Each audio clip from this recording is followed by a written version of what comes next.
The holographic nature of matter. The whole contains the parts, of course, but it isn't so well known that the whole, Godhead, is greater than the sum of its parts. Nor has it been known beyond a handful of mystics through history that every part contains information of the whole. That is, we examine a rock, and the rock contains information about the earth. We look at a tree and learn of all life. We get to know a friend and have the knowledge of every man. We perceive every man and know the self. We know the self and have as much knowledge of Godhead as infinite wisdom is capable of perceiving. Is it any wonder so many of the great philosophies have advocated, know thyself? Everything I have learned has come to me in the form of light, one way or another. The flower I enjoy arrives as light. The face I touch arrives as light. For all of us, every sensation has ever been one or another wavelength of light arriving to be examined and understood. In recent years, science has made great strides in understanding the light of the universe. The essence of all matter is light. In an old figure of speech used by the ancients, everything is an image of light. We will do well to understand something of light because light itself is the image of infinite light. For years, I have used what has been known to be called the holographic paradigm as a means of explaining some of the functions of ordinary light.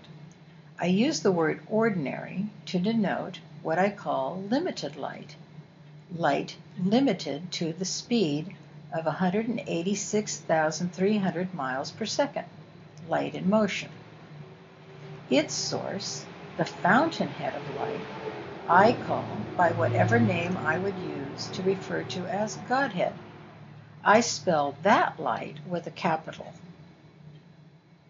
In the mind's eye, I think of it as infinite, therefore at rest. Limited light spirals within motionless light. Light, with a capital L, and light are one light. Light in motion is the movement of, the measure of, infinite light. To put it another way, it is light's self-measuring. But notice, the awareness that reads these words can take the measure of limited light. Awareness perceives limited light within itself, yet awareness can in no wise take a full measure of illimitable light.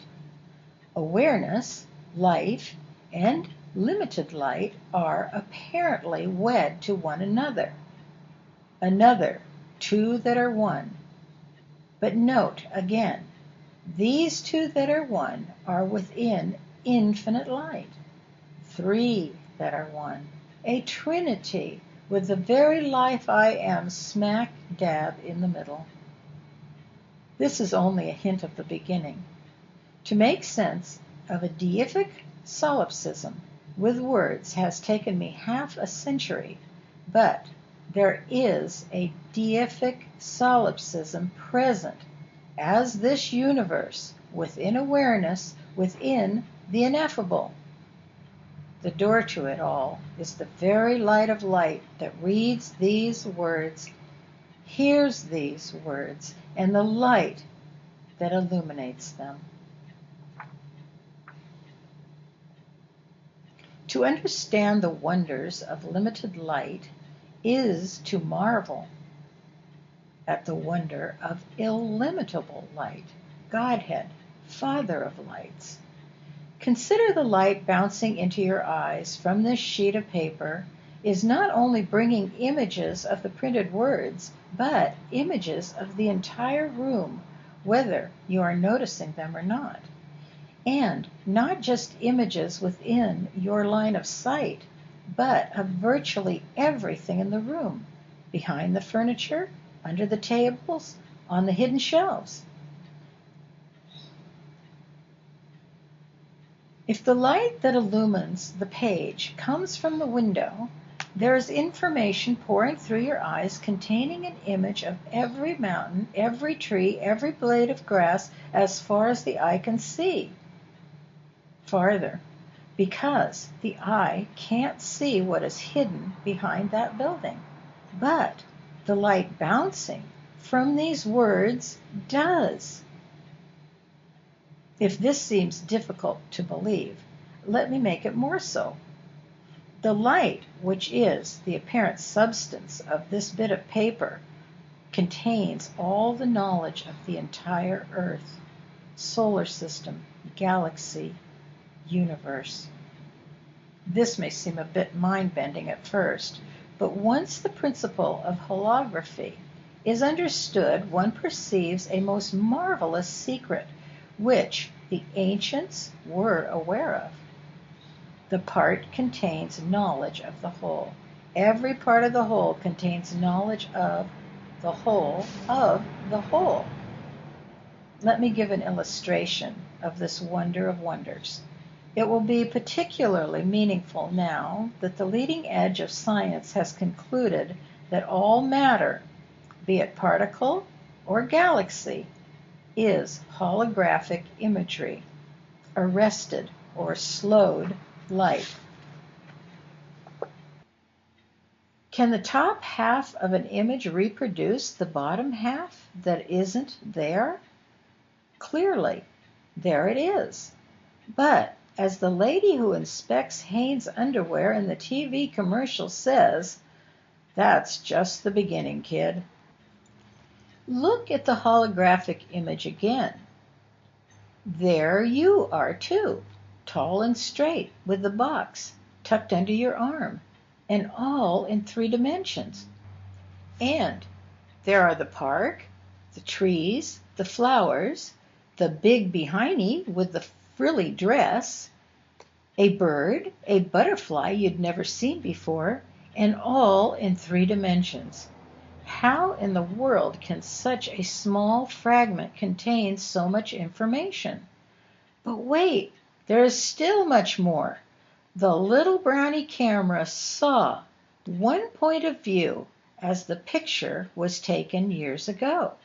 Now, 50 years later, our fragment still has etched on its surface 100,000 points of view, nearly to infinity, almost as if the camera were all places simultaneously when the picture was snapped.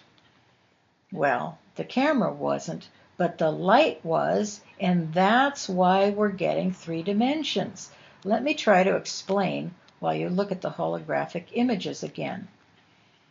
As you look full on, facing the images hovering magically in the air, you will notice they are placed like figures on the stage, so to speak. The distant trees behind you and your uncle, the frilly behind, between you and the trees, and so on. As you move on to the left and the right of the images, you begin to notice things that were never in the original picture at all. For instance, you lean to the left and see the head of someone attached to the frilly dress. Your mother! You never realized she was in the picture.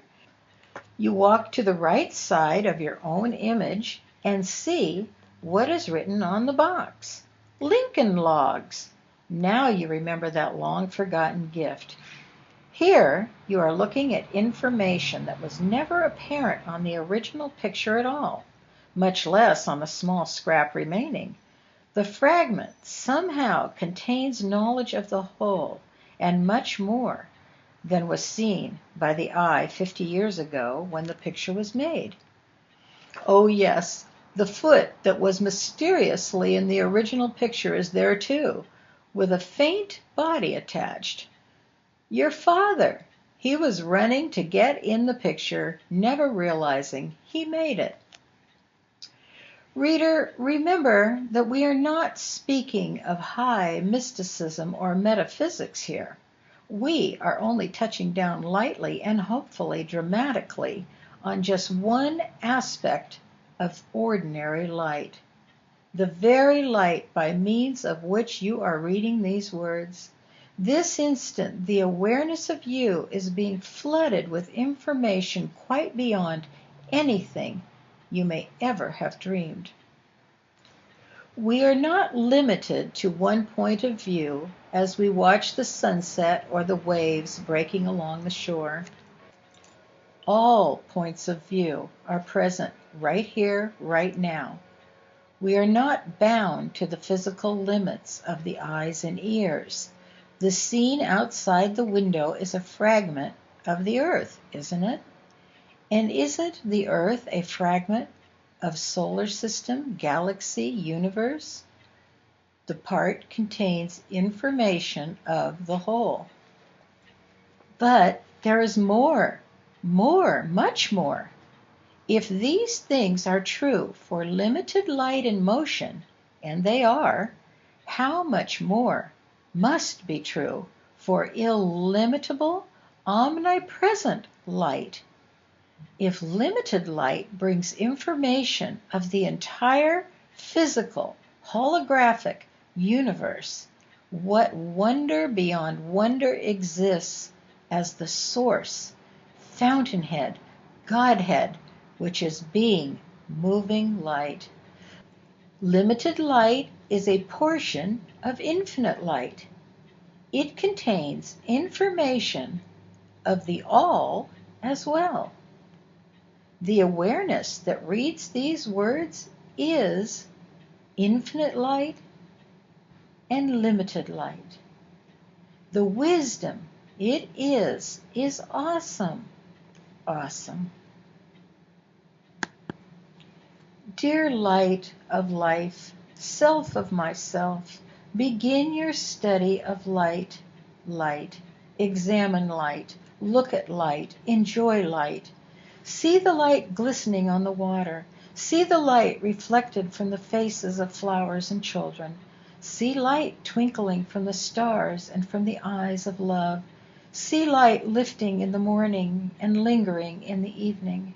Examine the light that darkness merely delineates. Sit still and see the wondrous light of life, which is the source of substance of everything. The Galilean mystic, who identified as light itself, these stones shall minister unto thee. Cleave a piece of wood, and I am there. Within a man of light, there is light, and he lights the whole world. We have come from the light. Awareness, life, is the light from which all things come and to which all things return, even as the perfect light of Godhead is the source and substance of awareness. At the speed of light, there is neither space nor time.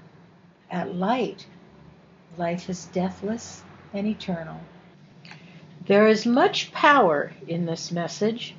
If you will, you can feel it. How much more is the life of you?